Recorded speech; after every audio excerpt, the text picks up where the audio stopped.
बताएगा जिसने बढ़ाया है, जिसने बढ़ाया ही नहीं। गौरव वल्लभ कह रहे हैं दाम तो आप लोगों ने बढ़ाए, केंद्र ने एक्साइज में लगातार इजाफा किया तो दाम बढ़े, वैट बढ़ाई ही नहीं राज्यों ने, उन पर ठीकरा क्यों फोड़ा जा रहा है?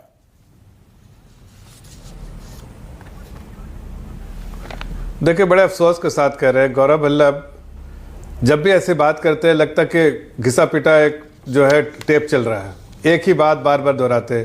अरे भाई, जब अगर गुजरात ने घटाया, कर्नाटका ने घटाया, बाकी बीजेपी रूल्ड स्टेट ने घटाया, तो वो कहाँ से घटा रहे हैं? बाकी स्टेट से मांग के घटा रहे हैं क्या? ऑपोजिशन के स्टेट से मांग के कर्जा लेके घटा रहे हैं? नहीं, वो उदाहरण समेत बता रहे हैं जफर इस्लाम कि राजस्थान में दाम इतने हैं तो मध्य प्रदेश। एक मिनट सुनिए ना, एक मिनट सुनिए मेरी पूरी बात। हाँ, पूरी करिए। हाँ, देख लीजिए ना, सुन लीजिए। मैं बता रहा हूं कि आप हाँ, मैं ये कह रहा हूं कि 120 रुपए लीटर आप महाराष्ट्र बेच रहे हैं। आप एक एग्जाम्पल तो लीजिए, आप नोएडा में बगल में जाते हैं, आप जहां पर रह रहे हैं, आपसे एक मिसाल पूछ रहे थे, नोएडा में कैसे कितने रुपए लीटर पेट्रोल खरीदते हैं आप? डीजल कितने रुपए लीटर खरीदते हैं आप संदीप जी? जरा महाराष्ट्र से कंपेयर करिए, इनकी सरकार है, बराबर तो कर दीजिए। देखिए, नहीं तो भोपाल में 118 रुपए 14 पैसे है पेट्रोल और 101 रुपए 16 पैसे है डीजल। एक मिनट सुनिए। पटना में 116 रुपए है पेट्रोल, 101 रुपए है डीजल। सुन लीजिए, मेरी पूरी बात सुन लीजिए। आप हमको बार बार ये कह रहे हैं जिस स्टेट ने नहीं घटाया है उसको घटाए, सबके लिए कह रहे हैं। जो भी स्टेट ने नहीं घटाया उससे आदरणीय प्रधानमंत्री जी ने आज कोऑपरेटिव फेडरलिज्म का एक इतना अच्छा नमूना कोविड के समय में हमने पेश किया, उसी का दुहाई देते हुए कह रहे थे कि आज दुनिया के, देखिए पहले के जब समय में ऐसी क्राइसिस कभी नहीं थी। आज ग्लोबल क्राइसिस किस तरह की है ये इकोनॉमिस्ट को समझ में नहीं आ रहा है। आज हमारे पास पाम ऑयल, हमारे पास प्रोडक्शन होता है क्या? ऑयल का प्रोडक्शन हमारे यहाँ होता है क्या? जितनी भी कमोडिटी है, आग लगी हुई है दुनिया में, बहुत सारे अलग कारण हैं, यूक्रेन क्राइसिस की वजह से, चाइना के क्राइसिस की वजह से, कई चीजों के एक साथ जुझ के बाद कोविड से निकले और ये जूझना पड़ रहा है। उसके बावजूद आदरणीय प्रधानमंत्री ने कभी भी सीपीआई को 6 से 1 ही बार 2 बार जो है ऊपर ब्रीच किया है। लेकिन मैं पूछता हूं, इनके समय में अगर ये मान लिया सब्सिडी ये अपने पॉकेट से देते थे क्या? ये सब्सिडी तो देते थे। सब्सिडी किसका मतलब का क्या मतलब है? वो इन्फ्लेशन कंट्रोल करता है, महंगाई कंट्रोल करता है। ये इकोनॉमिस्ट है, प्रोफेसर है, इनको नहीं मालूम है कि वो फिस्कल डेफिसिट बढ़ेगा, फिस्कल डेफिसिट बढ़ेगा। जफर भाई, नहीं, एक मिनट सुनिए, बीच में टोकिए। हाँ। बीच में टोकिए प्लीज। आप सबको, आप उनको कान में एकदम निकाल देते हैं उसका और सुनते हैं कांग्रेस वालों का। ये पुराना हो गया, ये भी रटा है जवाब हो गया। बात क्या कीजिए। हाँ, नहीं, ये गलत बात है। हाँ, करिए ये भी गलत बात है आपके। आप इतना बार टीका टिप्पणी करने लगते हैं ना कि जैसे उनका तो ऐसे लगता है मधुर कुछ आ रहा है आपके कान में, ऐसा चीज सुनाई दे रही है। अभी सरकार वो चला रहे हैं, आप चला रहे हैं सरकार। करते रहना हर बार। मैं तो सिर्फ इतना कह रहा हूं, सरकार कौन चला रहा है? जफर इस्लाम, तो लीजिए, मैं सरकार से ही टोका टाकी होगी। क्यों कर रहे? सुन तो लीजिए। हाँ, आप बताइए। सरकार चला रहे, उनके सरकार, उन्होंने नहीं तो सुन लीजिए, उसके सुन लीजिए। हाँ। उनके बारे में बता रहे हैं। हाँ। हमने कितना डेवलपमेंट पे खर्चा किया है, 90 लाख करोड़। उन्होंने क्या किया? बार बार 26 लाख करोड़ की दुहाई देते हैं। कितना वेलफेयर स्कीम हमने चलाया है बताइए? हमने 25 लाख करोड़ रुपया सिर्फ इंफ्रास्ट्रक्चर डेवलपमेंट के लिए किया है। हमने 11 लाख करोड़ रुपया हमने सिर्फ फूड सब्सिडी पे दिया है, 25 लाख करोड़ फूड सब्सिडी, बाकी सारी सब्सिडीज। फर्टिलाइजर आप देखिए, फर्टिलाइजर का प्राइस क्या 25 लाख करोड़ की कितनी कहां सब्सिडी दे दी आपने किसानों को? 25 लाख करोड़ की कहां सब्सिडी दे दी?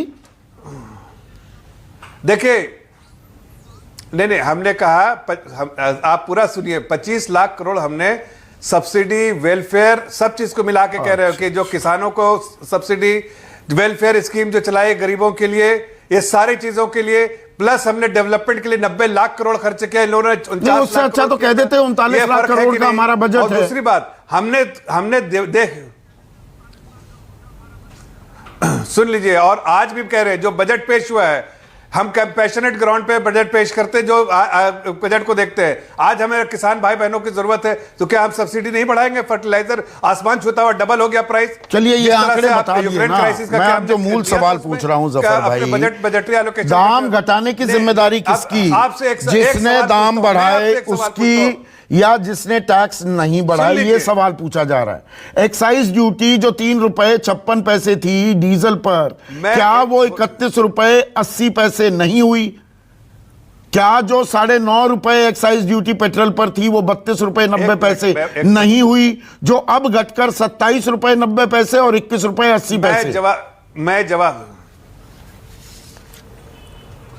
मैं एक सवाल करता हूं। 2014 की बार बार से पहले की दोहाई देते रहते हैं। मैं अक्सर पूछता हूं कि उस वक्त वैट इतना ही था, कम कर दो वैट भाई। तुम एक्साइज ड्यूटी पे तुम्हारे क्यों आंखें जकड़े? तुम क्या गरीबों को खाना खिला रहे हो? क्या तुम देश में किसानों की चिंता कर रहे हो? क्या बैंक में ट्रांसफर कर रहे हो? सारे वेलफेयर स्कीम सरकार चला रही है। आपको 42% जो सेंटर के पास आता है वो आपके स्टेट के चला जाता है। उसके बावजूद आप जो वैट में कमी नहीं कर रहे हैं और आप हम पे बात कर रहे हैं। आप राजस्थान में कम करके, तो इसमें मध्य प्रदेश भी उतना ही जिम्मेदार है, कर्नाटक भी, बिहार भी। लगता है कि मैं तो कह रहा हूं, देखिए आज जरूरत है जितनी हो सके। आदरणीय प्रधानमंत्री जी ने कहा कोई दबाव नहीं है, ये आग्रह कर रहे हैं, अपील कर रहे हैं आपसे, जो हो सके जैसे बाकी स्टेटों ने किया है आप भी अगर कर सकते हैं तो कीजिए। यूक्रेन का ग्लोबल क्राइसिस, आज आप इकोनॉमी समझते हैं संदीप जी, मैं आपसे पूछता हूं इस वक्त की तरह कोविड से निकलते वक्त ऐसी मार किसी दुनिया में, इन्फ्लेशन और जगह नहीं है, तेल के दाम दूसरे जगह नहीं पड़ रहे। कल का जरा यूएस का रिपोर्ट पढ़िए, all time high diesel prices, उनके इतिहास में इतना बड़ा परचेजिंग पावर पैरिटी का थोड़ा देखिए, क्योंकि आप इकोनॉमिक्स समझते हैं। देखिए जफर भाई, आप इकोनॉमिक्स समझते हैं, परचेजिंग पावर पैरिटी के हिसाब से, परचेजिंग पावर पैरिटी के हिसाब से, यानी कि सब देशों की इनकम को समान मान लिया जाए तो भारत में आज की तारीख में एलपीजी दुनिया में सबसे महंगी, पेट्रोल तीसरे नंबर पर सबसे महंगा और डीजल 8वें नंबर पर सबसे महंगा। गलत बता रहा हूं तो बोलिए। आप ये भी तो सोच नहीं, आप ये भी तो सुन लिए, एक ही तरफ क्यों दिखाता है? किसी चीज का दूसरा रूप भी होता है, दूसरा चेहरा भी होता है। वो देखिए दुनिया में क्या सबसे ज्यादा आबादी हिंदुस्तान से ज्यादा कहीं है? आज वहां देखिए जो आईएमएफ की रिपोर्ट छपी है, इतने तकलीफ के बावजूद भी आप यहां पर गरीबी की रेखा के नीचे लोग नहीं आए। आईएमएफ की रिपोर्ट, मैं नहीं कह रहा हूं। और दूसरी बात, गरीबों के लिए चिंता करने वाली सरकार है, इससे फायदा किसका हो रहा है?